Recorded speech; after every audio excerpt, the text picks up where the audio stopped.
All right, we just want to welcome everybody to vocabulary today. I think we're probably going to get a few people coming in a little bit late, so that's all right. There's room up at the front. For those of you that have signed up for all the sessions, this is our second last session, so it's kind of crazy how fast time has gone. But we're really excited for our session today. We think that you're going to get a lot of great ideas to teach vocabulary that you can use in your classroom right away tomorrow. So just to get started again, our highlight is vocabulary. That's the focus for today. And we couldn't speak to vocabulary without speaking to the importance of oral language. And, you know, our kids, prior to coming to school, that's how they're gaining vocabulary in their early years, is through that rich conversation. So we will be speaking to oral language significantly throughout the presentation as well. So we just want you to consider this question for a moment. Which risk factor has the highest impact on vocabulary development?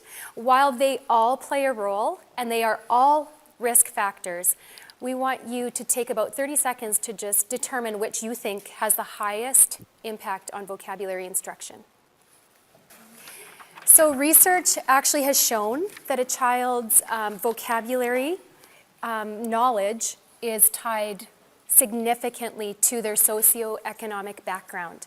And so we can provide some research that we'd like to share with you that speaks to that factor. Andrea is going to get into that. So in kindergarten, there is a sizable difference found between students in varying socioeconomic status groups with the number of words known.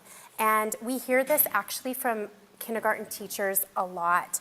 That they are finding that there is a substantial difference in how students, the oral language of students coming into kindergarten now compared to previous years. Grade 1 children from higher socioeconomic status groups know about twice as many words as children from lower groups. Grade 1 vocabulary predicts students' reading achievement in grade 11. And once established, those differences in vocabulary knowledge remain. If you read any literature on vocabulary, you will definitely come across what they call the Matthew effect. And the Matthew effect is that notion of the rich get richer, the poor get poorer. So once students learn to read, and we'll get into this more in detail throughout the presentation today, but there is really rich vocabulary found in picture books, more so than what students will encounter just through everyday conversations, even with conversations with adults.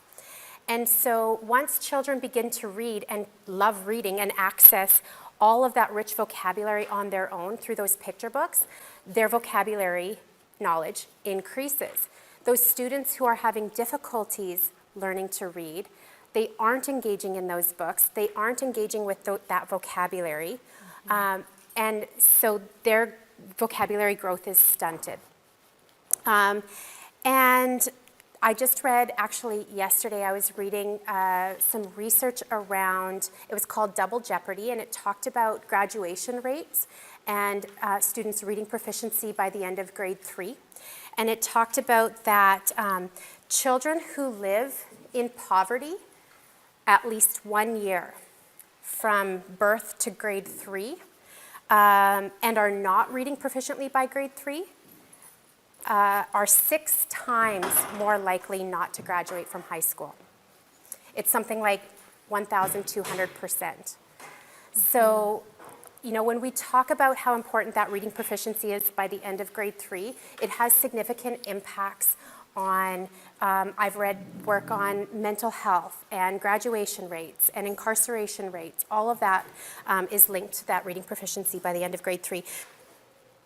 But knowing all of this, that piece about knowledge is power, we know that. We know that, you know, students from lower socioeconomic status come in, and not saying all, okay, we're not going to generalize, but we know that there is higher risk factors involved. So we can support them, and we can actually change this trajectory with teaching, with explicit teaching.